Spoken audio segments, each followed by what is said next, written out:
Just pick a direction, get distracted by 5 side quests, accidentally join a cult, and boom, 10 hours gone. So today we're talking the best open worlds you can jump into right now.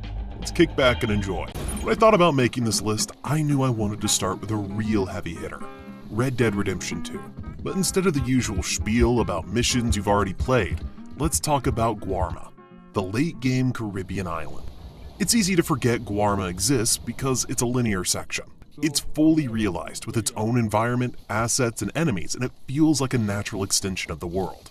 You go from the snowy peaks of the Grizzlies, to the swamps of Lemoyne, to Saint Denis, and then suddenly you're in this tropical hellscape.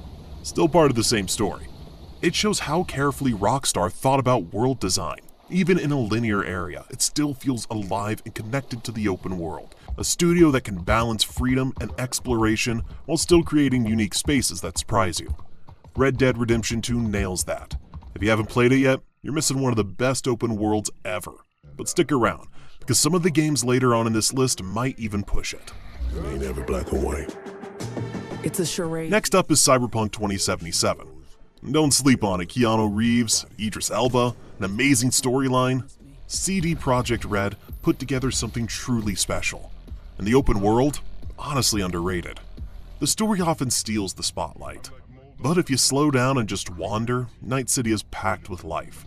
Neon streets, hidden alleys, NPCs doing their own thing. It's vibrant, messy, full of interesting characters.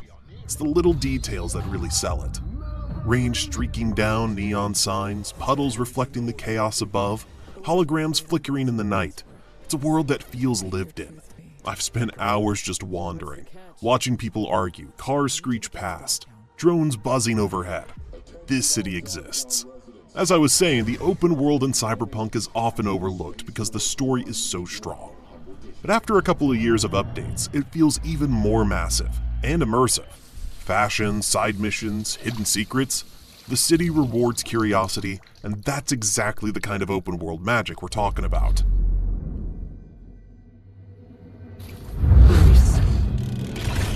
For impact. Our next game, The Outer Worlds 2, is an improvement on the first game. The first game started great, but it felt really small, like a theme park version of a sci-fi RPG. Fun, charming, sarcastic, but you could finish an entire planet before your tea got cold. The sequel basically said, alright, let's stretch our legs a little bit. Reception's been surprisingly solid. People expected more of the same and instead got something that feels like Obsidian finally had enough budget to stop duct taping planets together. The humor's still razor sharp. Every company is still evil, every mascot wants to kill you. But the writing stops winking every 5 seconds. It's satire, not stand-up. The open world, well, open zones, are where the glow-ups hit hardest. They're bigger, messier, and actually feel lived in. Less corporate Disneyland, more, yeah, someone definitely died behind that vending machine. Fans of giant Ubisoft maps will still call it small, but honestly, that's the point. Obsidian builds space you actually can explore instead of treating them like a 40-hour hiking trail. Not everything's perfect. There's still a bit of that trademark Obsidian jank, where a dialogue animation looks like a hostage reading ransom notes, but people seem fine with it because the game's got personality. Real personality. Not AI smoothness, not corporate polish, just that weird, slightly chaotic energy that made New Vegas legendary. Outer Worlds isn't trying to compete with Starfield or Cyberpunk, which are bigger budget games. It's doing its own thing. A tight, punchy RPG where the world feels handcrafted. The quests actually react to you, and the jokes land without feeling like Marvel Improv Hour. Contact with Earth has been low. Identified ships on the edge of Arcadia. Next up, Elden Ring. Now don't get it twisted. This is a different take on open world. It's open, but it's also carefully guided. You can go almost anywhere, but the game nudges you, gently slaps you, and occasionally murders you if you wander somewhere you're not ready for. It's less a free-for-all sandbox and more like a world that knows what you're capable of, and punishes the rest. That said, the atmosphere is insane. Misty swamps, ruined castles, enormous dragons overhead. Sprawling fields that look like they've been abandoned for centuries. It all hits hard. Exploration feels meaningful because every corner could hide a secret, a trap, or a boss that will absolutely ruin your day. Combat is weighty, deliberate, and can't be really put into words. It has that slow, deliberate weight of Tekken, but the excitement of a hack and slash. I gotta say, FromSoft's environmental storytelling is next level. You don't need NPCs holding your hand. The world itself tells the story, from ruined towers to eerie glowing trees. I've spent hours just wandering, getting completely lost, dying repeatedly, and still feeling like I earned every moment. Elden Ring isn't a traditional sandbox, but it nails the feeling of being a tiny speck in a massive, hostile, and beautiful world. And that's why it belongs on any open world list. Now let's quickly talk about instant gaming, the best way to get your games for less money than you would from retail. Whether it's new releases, bestsellers, or upcoming pre-orders, you'll find them at a discount for PC, PlayStation, and more. Unlike shady key marketplaces, instant gaming only sells keys from authorized resellers, so you're getting legit products at great prices. Plus, with a top Trustpilot rating and 24/7 customer support, you can buy with confidence. Personally, I've been using their service for a while and always had a great experience, and that's why we're happy to partner with them. Check out Instant Gaming through the link in the description and start saving today. Now let's talk about another game you can get lost in for hours. This is the one that made me fall in love with wandering for hours without really knowing why. You leave the tutorial area and suddenly you're in the countryside, riding past forests, rivers, and little villages that actually have quirks. A drunk guy arguing with a guard, a kid stealing apples, someone yelling at their cow.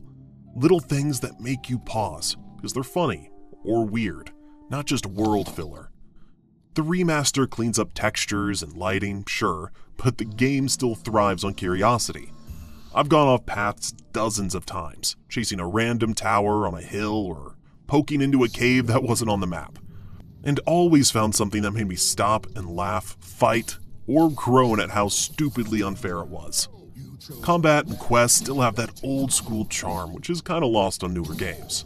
The stats, the spells, sneaking around a bandit camp, or accidentally killing someone important. You don't need to explore the world to have fun, but if you do, the game rewards it in its weird little ways.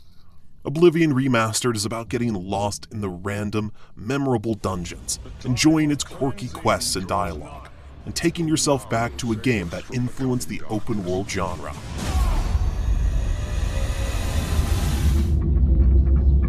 Another Bethesda game, Starfield, has been getting a bit more love recently, which is nice. The open world or open universe isn't seamless like, say, No Man's Sky, but it works.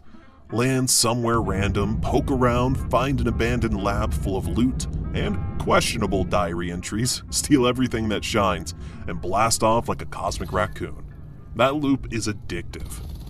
Starfield's still not perfect, but it's interesting. A massive sandbox for stories you make yourself. The game was basically Bethesda's White Whale. They trademarked the name back in 2013, and then disappeared into a bunker for a decade to build it.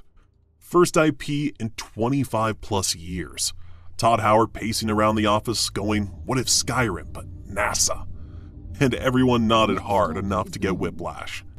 They built new tech, new engine, new everything, which explains why the launch felt like a toddler taking its first steps. Wobbly, charming, and occasionally face-planting into a loading screen. But over time, with updates, crewmates, city expansions, and actual reasons to land on planets, it's slowly turning a corner.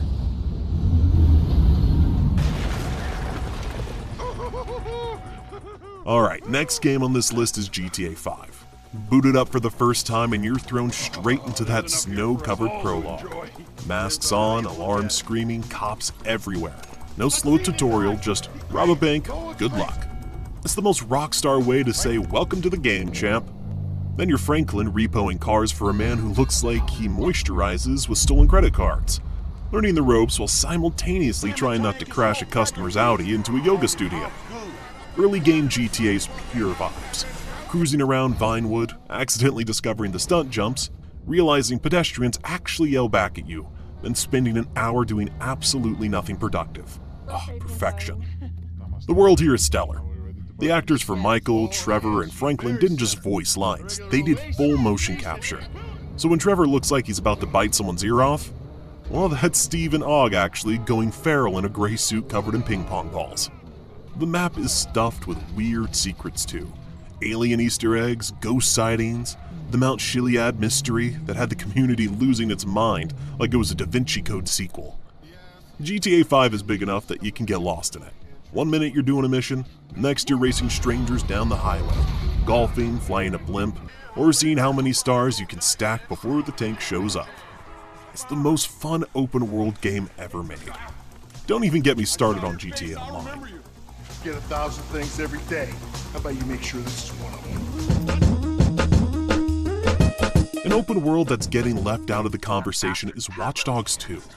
It lived in GTA's shadow, got compared to it nonstop, and the first Watch Dogs being all gloomy and beige didn't really help expectations.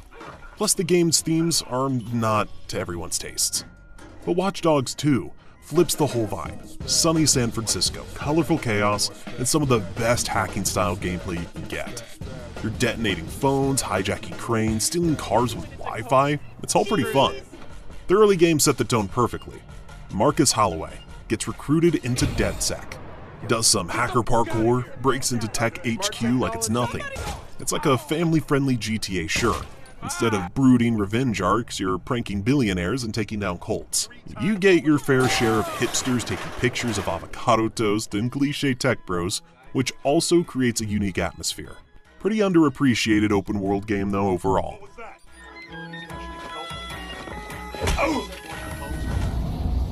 Alright, let's look at a different kind of game now. One which you'll undoubtedly have heard of, but likely haven't truly appreciated, is Kojima's Death Stranding. I get why maybe a lot of people haven't played it. It's a box delivery game, right? But trust me, it's a lot more fun than it sounds when you get into it. And unlocking the story and rewards is a satisfying loop. It's one of the most strangely relaxing open worlds ever made. It's lonely and bizarre. Even hiking uphill with 300 kilos of rare designer flip-flops starts feeling spiritual.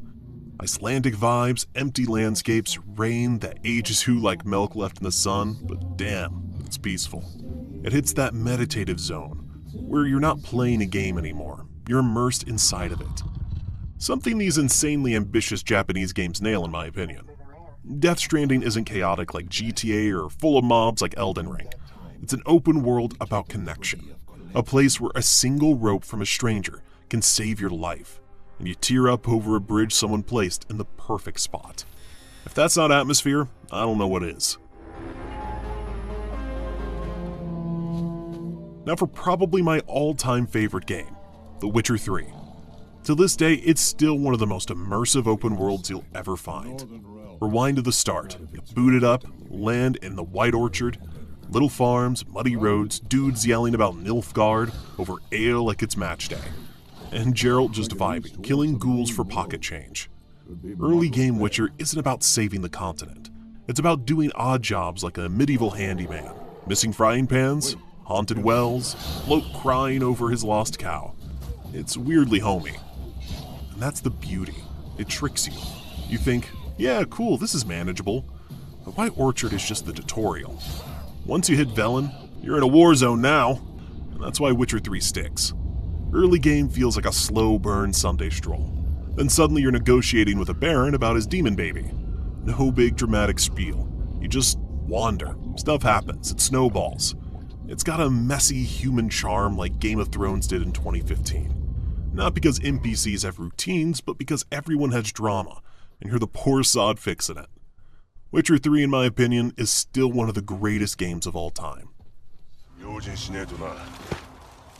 Alright, so enough glazing The Witcher. Let's talk about a new game, Ghost of Yotei.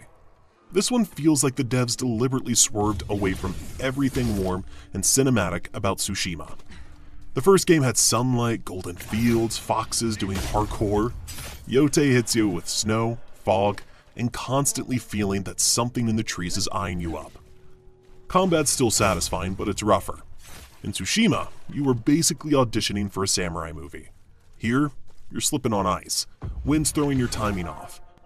And half your fights feel like bar scraps with swords. Some players love that grit, others miss the smoothness of the original.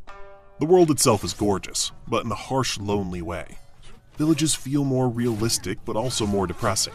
And travel can drift into, yep, more snow, Critics were split. Some praised the atmosphere, others said the pacing dipped and the map felt emptier than it should. But when it hits, the sound of snow under your boots, a tense trek through the woods, a fight that feels desperate instead of choreographed, it works. It's familiar enough for Tsushima fans, but bold enough to stand on its own.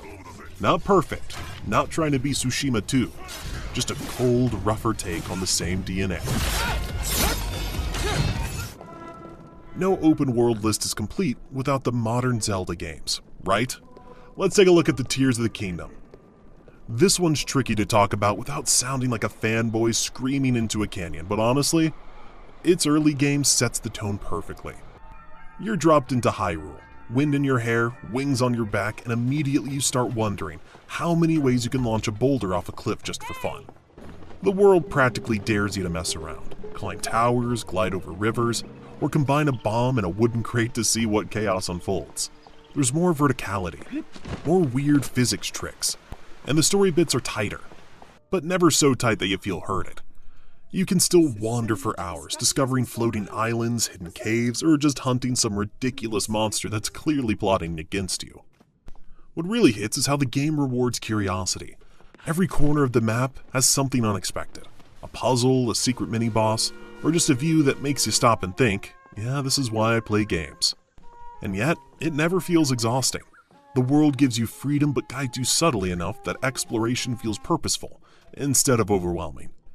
Tears of the Kingdom nails that balance between being a sandbox and a crafted adventure. You're free to do whatever, but everything in the world is designed to make you stop, laugh, or go, oh shit, which is exactly why it deserves a spot on this list.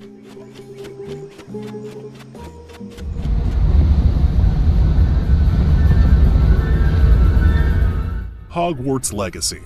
Alright, let's be honest. Part of the draw here is that you get to finally live in the Harry Potter universe without having to wait for J.K. Rowling to approve your broomstick license.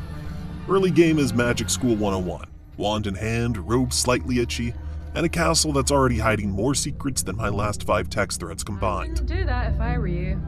The opening hours are gold. You're learning spells, sneaking into forbidden corridors, and realizing the castle isn't just a backdrop. It's a fully playable character.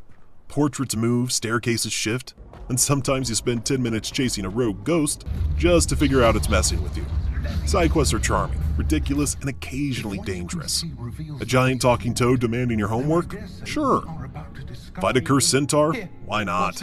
This one is a must for Harry Potter fans. Stalker 2, Heart of Chernobyl, drops you into the Foreboding Zone, a deadly and mysterious area surrounding the ruins of the Chernobyl nuclear power plant. You play as a lone stalker, scavenging for valuable artifacts, dodging deadly mutants, and surviving harrowing anomalies that defy physics. The zone is alive with dynamic weather, eerie sounds, and encounters that make every step a risk. You'll need to carefully manage resources from ammunition to food, as survival hinges on preparation and quick thinking. What truly sets Stalker 2 apart is its haunting atmosphere. Whether you're sneaking through abandoned facilities or caught in a terrifying emission storm, the tension is relentless. Add to this a gripping narrative, moral choices, and branching outcomes. You've got an open world like no other. If you're looking for a game that fuses survival horror with deep exploration, Stalker 2 promises to be a masterpiece of suspense and storytelling. Thank you, and we'll see you again soon.